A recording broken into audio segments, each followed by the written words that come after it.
What's up, tribe? How y'all doing today? Go ahead and hit that subscribe button, and I hope you like this video. This is my review of In Contempt Season 1, Episode 8. So, people, we pick up this episode where Gwen is coming back home from her spiritual retreat that she took with Bennett. And, Tracy's in the kitchen making breakfast. And they get to talking, and she sort of recaps her weekend and talks about that there was some highs and some lows, but overall it was a great weekend that she shared with Bennett, and that Bennett rented an apartment, bad loft. We'll see it later on in the episode, but that thing is bad. Rented this really nice loft. Well, she said apartment, but it was a loft, and she was saying, look, for the next 30 days, basically me and Bennett are gonna be living together, and at the end of 30 days, if things work out, I won't leave you high and dry. I'll let you know what the dealio is because, they're roommates and all that good stuff. Tracy was like, I ain't worried about it, but don't you think y'all are moving a little bit fast? I take it she has not shared with Tracy the whole 30-day thing. And if she did, Tracy is choosing to ignore it or whatever the situation might be. And, Gwen is like, nah, I don't think. And actually, I agree. They've known each other since law school. He was her professor in law school, and they probably were attracted to each other then, but it wasn't an ethical relationship to have. And so they probably both have kind of felt a certain kind of way about each other. And, if you're feeling it, you feeling it. You know what I'm saying? So, fiancés aside for right now. She's just going to go for it. They're just going to live in the moment. So then, who come out the bathroom is the bartender. Remember I told y'all she had a one-night stand? I just threw it in the last episode because I didn't think it was going to be an ongoing storyline. I threw it in the last review because I was like, oh yeah, she had a one-night stand. I didn't think it was going to be something that would come back. But she had a two-night stand, I guess, because here he come out the bathroom, and when he tries to invite her to dinner and kiss her, she's like, yeah, she leans back, and she's like, no, I'll call you. Tracy's got some real intimacy issues. And again, I think they're slowly peeling the layers back of this onion is to give us her story, because I don't know what the dealio is with her. You know what I'm saying? Like, it's some shit with her. So the case of the week, every episode there's their big case of the week. So let's talk about the chunk of the big case of the week, and then we'll get to the side stories. So the big case of the week is Gwen has I guess she's off suspension. She's got a really big murder trial. Her client is accused of burning his girlfriend alive. And we see where Gwen is meeting with her client, and the rookie is there, Vanessa. The rookie's name is Vanessa. I've been calling her rookie for 7 episodes, but I'm probably still gonna call her rookie, but just so y'all know, her name's Vanessa. And she got there before Gwen, and you could see the disgust on her face, like she's got this thing about her where she just, and come to find out, she believes that their client is guilty, and I think she has learned enough on this job to respect the fact that their client is going to be guilty sometime, but what he's accused of doing, or what she believed that he did, was so repugnant that I think she's having a really hard time coming to grips with that. And again, we'll see how that plays out in the episode. But that's the case of the week. So Gwen is defending him, accused of killing his girlfriend, burning her alive. And, and so the DA is offering 20 years, and the guy's like, that's not low enough. They don't really have any evidence against me. Can you get the discovery? He kept harping, get the discovery. What, find out what it is they have on me. And so finally, Gwen, we see when they leave, Gwen runs into the DA, who's the black guy. If y'all been following the show or following my reviews, this DA is the same DA that she went up against in the case with the little boy with the gang that shot, that Charlie got into it with a couple episodes back. So it's the same guy. So he gives her the discovery, and they have witness statements and they have pictures. So witness statement, come to find out, one of the guys that runs the bodega in the neighborhood says that he sold this guy some lighter fluid 2 days before the fire. So of course that's very damning. Then there are the pictures. And when Gwen looked at the pictures, Gwen was like, wow, these are horrible. Because the DA almost acted like he wasn't going to give her the pictures. Like, you sure you can handle it? And she was like, bitch, give me the pictures. Like, like when I'm a woman, damsel in distress type thing. So he gives her the pictures. She looks at him, and like I said, she reacts, but she's like, yeah, this is nasty. Like, damn, And you see her already trying to figure out how she's going to get these pictures out and, not let them be admitted into evidence, or how she's going to try to explain a way around these pictures. Like, she's already figuring it out. Rookie looks at the pictures. Now, Rookie is working with Gwen. She's not second. Well, I guess technically she's second chair, but she's still really under Gwen's wing. And Gwen is telling her, okay, this is what I need you to do. I need you to go through the witness statements. I need you to highlight, the cops in green and so-and-so in blue. Like, she's giving her the whole breakdown. And at the same time, Rookie is looking through the pictures. Honey, Rookie threw up when she saw them pictures. Like, she literally turned around and into the trash can went her breakfast. And Gwen was like, yeah, they're really bad. Okay, so this is what I need you to do. Like, she was like, it was like a 2-second, all right, back to this. And Rookie was like, whoa, what the fuck? And she's like, are we really going to defend? Like, you're really going to put this much effort into defending this dude? And Gwen was like, yeah, what are you talking about? And Rookie's thing was, but did you see these pictures? Like, do you see how badly, do you see what he did to this woman? And y'all know Gwen is all about defending her client. Like, she doesn't get into guilt or innocence. Like, at least not yet. We have not seen her really wrestle with her conscience. We'll see it a little bit this episode, but ultimately, and she kind of has a thing, I'm jumping all over the place, but she kind of has a thing with Rookie later on in the episode where she's breaking it down for her, and she's like, no, I don't care. Like, I have to defend the guilty harder than I have to defend the innocent. Because the innocent, she went through this whole thing. It made sense to her. It didn't really make a whole lot of sense to me. Because she was like, if guilty people go to jail, what she say? I ain't write it down because I was like, this is whatever. But it was something to the effect of, if guilty people, if I can get the guilty people off with shitty ass evidence, then imagine what I could do for the innocent people, whatever. But I understand where she's coming from, that as a lawyer, you don't, especially when you're working for the public defender's office, like, you don't choose your clients. And most of them are going to probably have, I ain't going to say guilty, but going to have a story. You know what I mean? Anyway, so that's the case of the week. So we also see where Charlie is now in his role as supervisor, because remember, Gwen lost that when she, went off on the judge and had that whole situation with the judge.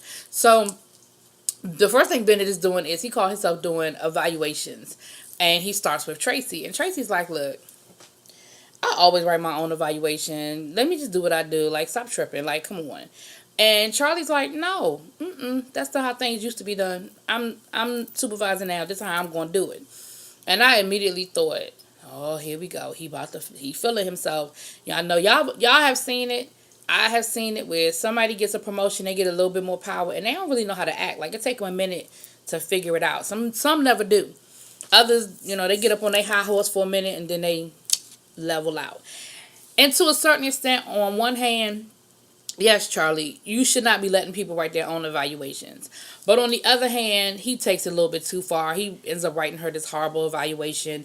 They have a fight and have an argument. And by the end of the episode, they come to a happy medium. And he kind of realizes that he was feeling himself a little bit, because Gwen ends up actually cussing him out and tells him that he's being an ass. And y'all know he really values Gwen's opinion and he loves Gwen.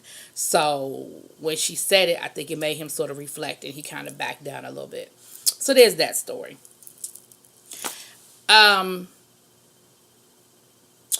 What we also see happen is while they're in the office, there was a case, and of course, because they showed it, you knew it was going to come back in some way.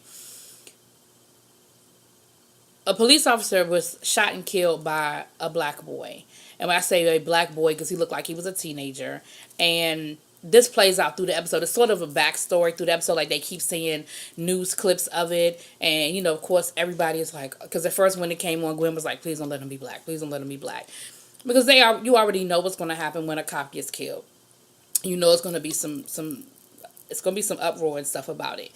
And so we'll see how that ends up playing out. But in the meantime, it's just sort of something that's playing in the background. But we see the first little news report of it. So they go to court for their preliminary hearing. And Gwen is able to sort of trick the DA with the pictures. She goes to get the pictures actually, totally thrown out. And of course the judge is like, no, I mean, the pictures are bad, but what he's being accused of is bad. So I'm not going to throw the pictures out. Gwen was like, okay, well, can we limit the pictures? There's no need for the jury to see 20 pictures of the same thing. That's prejudicial. The judge was like, you're right. So this is where Gwen is tricky. Gwen is like, okay, well, I don't want pictures 5, 10, and 15 in. And of course the DA jumps right on it. He assumes that those were the most horrible pictures. Your Honor, she doesn't get to pick she doesn't get to choose which pictures we use. As a matter of fact, those were the very pictures we were going to use. And when it's over with, Gwen got that smile, and Rookie's like, why are you smiling? And she was like, because those are the pictures that are up close to the lock on the door, and I want those out because it shows that there was no forced entry, which means that the victim would either have had to let the killer in or had known the killer, which doesn't bode well for their client, who was the boyfriend, who would have probably had a key, or she most certainly would have let in. And Rookie is like, how could you do that? Like, Rookie cannot wrap her brain around that Gwen is working this hard to get this man off, she just totally believes he's guilty. Like, this is a horrible person. And he doesn't help his cause because he makes little smart comments and he kind of gives you that nasty, leery look. Like, he looked like a dude you would cross the street. If you saw him coming down the street, you cross to the other side. You know what I'm saying? So then Gwen is going through the discovery, and Gwen is like, they have a witness, and the address and the name are redacted off of the discovery file, but it said where the person worked and all that good stuff. Like, he was the owner of the bodega. Like, that ain't gonna really be a hard thing, especially if the dude is guilty and he know where he bought the lighter fluid from. He's gonna know exactly who the witness is. And if he's not guilty, it's still enough information to do a process of elimination. If you live in a certain neighborhood, it would probably be the bodega in that general neighborhood. So, and I know there's more than one bodega in the neighborhood. Like, I get that, but y'all know what I'm saying. So Gwen actually gives the guy the statement, and she was like, well, he has a right to see it. And Rookie is like, I can't, like, you can't give him that information. Like, he'll intimidate the witness, or better yet, or worse, or something worse would happen to the witness. And Gwen is like, it's his information, he has a right to see it. If the DA thought that this was going to be a challenge, or this was going to be a dangerous situation, then they should have put in for a restraining order. They should have asked for some sort of protective custody or restraining order. And since they didn't do it, it must be good. In the back of Gwen's mind, she knows she's wrong. She knows she's wrong. But she's also in protect my client mode. So she gives it to the client, and of course he pretends like he don't know who it is. He's like, what? I don't know who this is. I didn't buy any lighter fluid. He almost had me fooled. Y'all, I ain't gonna lie. I was almost a little fooled. I was like, he don't even know who that is, because he was good. So the Rookie is supposed to cross-examine the arresting officer. And she starts asking him questions, and she sort of gets caught up a little bit. But I think she could have gotten herself out of it. She's stumbling a little bit. But she's objecting at the right things, and she's sort of kind of getting herself out of it. But of course, y'all know how Gwen is. Gwen took over. She stood up. She objected. She decided she was going to finish asking the questions, and she sort of cut the Rookie's legs from up under her in front of the jury, which you can see the Rookie's reaction. She's embarrassed. She's hurt, by the whole situation.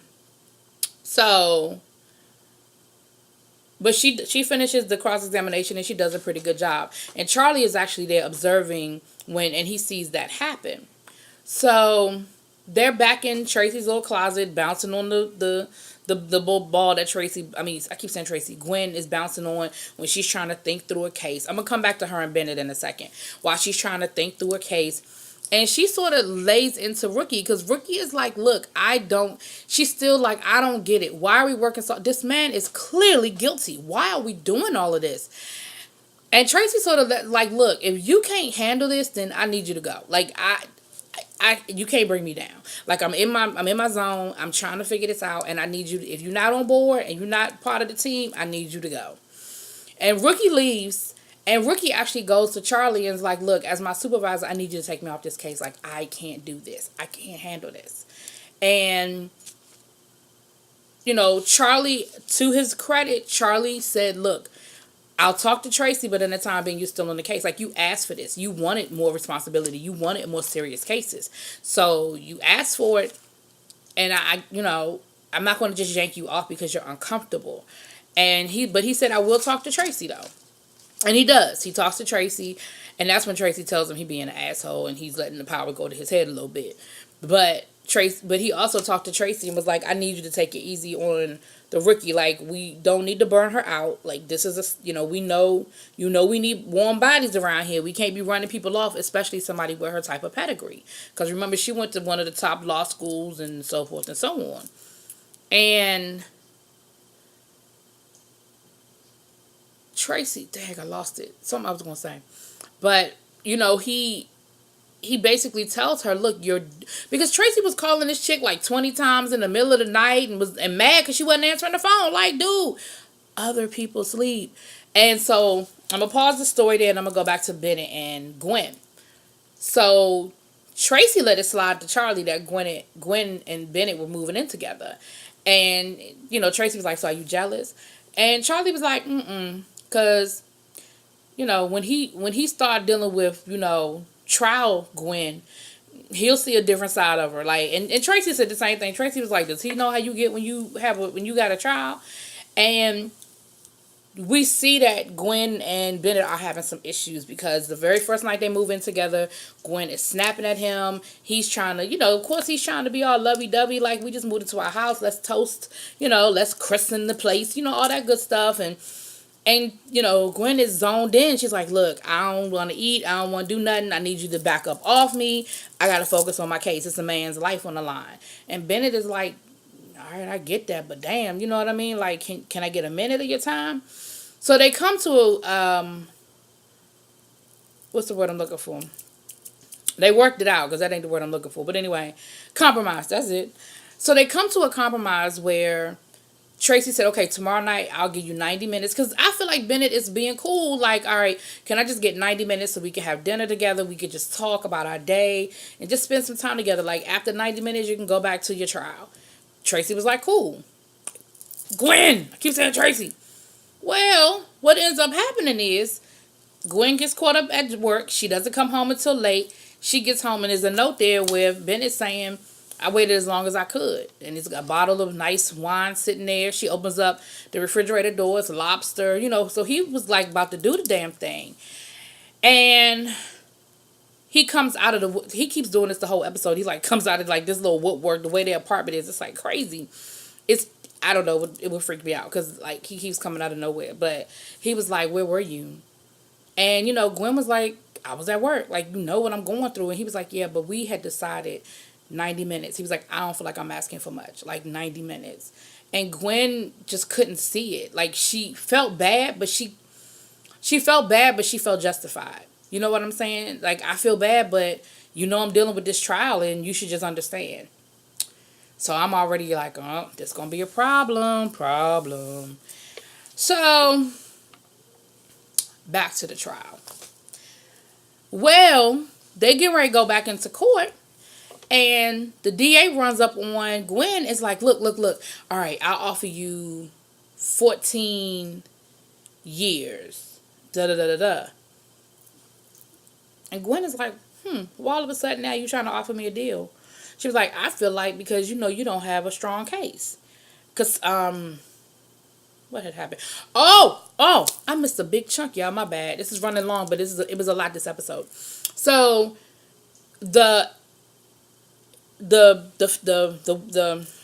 client, the defendant, is accused of killing his girlfriend, but he had another, like, girlfriend that he was messing with or somebody he was cheating with. And she testified, but she was there testifying against him. And Gwen was like, why would she be here testifying against him? Like, what did you do to her? And he was like, I ain't do nothing to her. Like, I don't know why she would be testifying against me. So she come to find out, she shows up, she's pregnant. So that might have something to do with it. Like, she mad at you. Baby daddy left her hanging, whatever. Gwen was able to flip her testimony around and basically make it seem like she could have killed the girl. Like, you sent her threatening text messages, you threatened to beat her up. Like, she was able to flip it.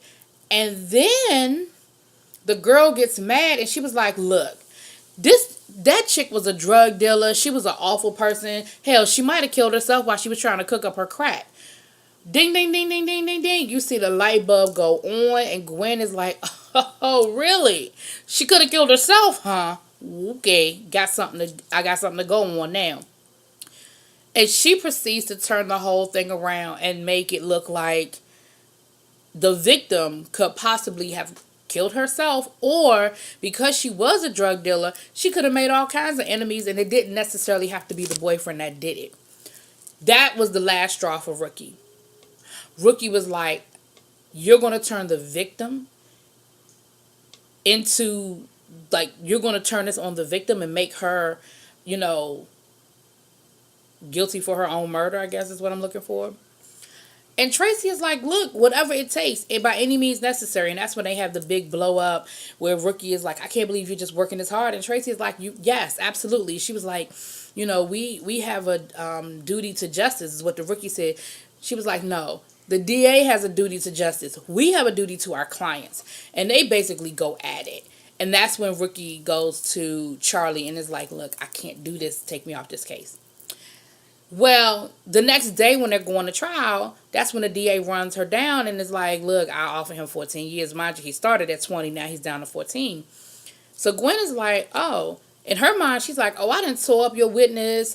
You on the ropes and you trying to make a deal real quick before we go back in here to court. And she was like, nope, not taking it. And he was like, you're not even going to run it past your client. And she was like, I think I can say with some certainty that my client won't take the deal. So they go into court. Come to find out, the bodega owner that was going to testify that he sold the lighter fluid was murdered. So, of course, Rookie, and Gwen looks shook. Like, Gwen is like, oh, God, like, I can't believe.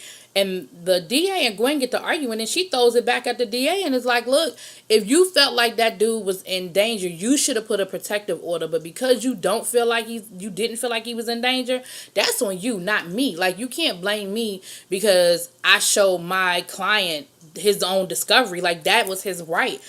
That he's legally entitled to that information. Like, I didn't do anything wrong.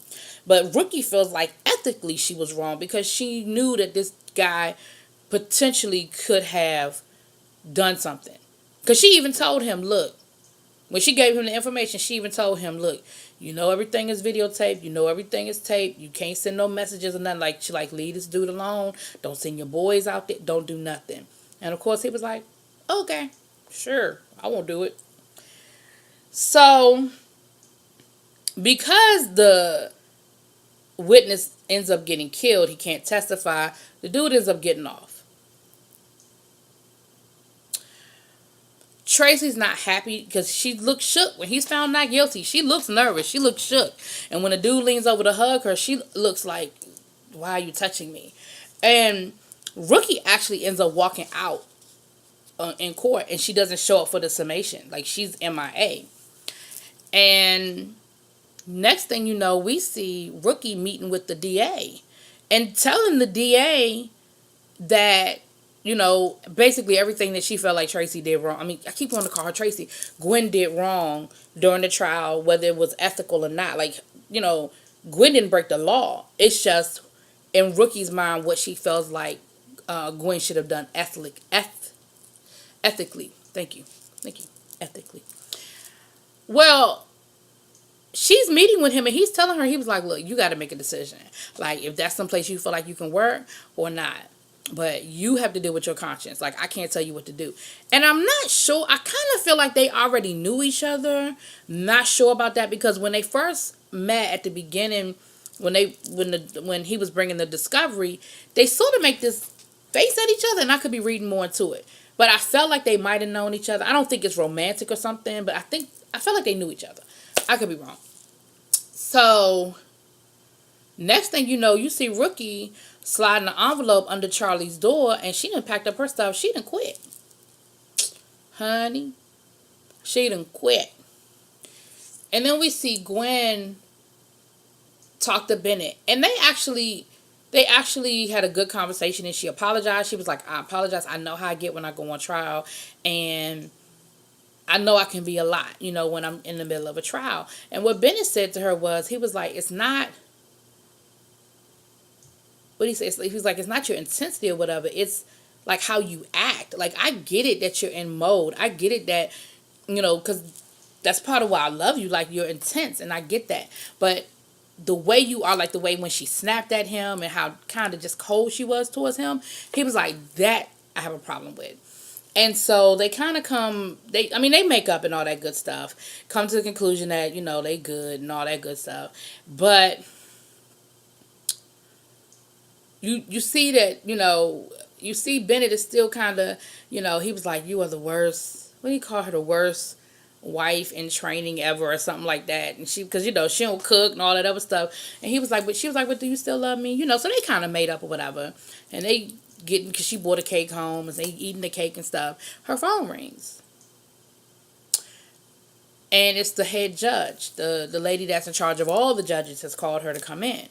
And so, she was like, I gotta go, Your Honor.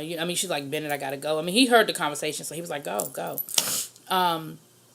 She gets down there, and basically the woman is like, look, I want you to represent the young man that's accused of killing the cop. She was like, like, I know this about to be a powder keg. This about to be another Ferguson. And what I don't want to happen is for anybody to accuse him of not having the best defense. And you are the best person for this job. Now, this is the second time that Gwendolyn been called in to say, look, I know that you're the best person for the job. Whether I like you or not, I know you're the best person for this position. So she definitely has a reputation for the good and the bad.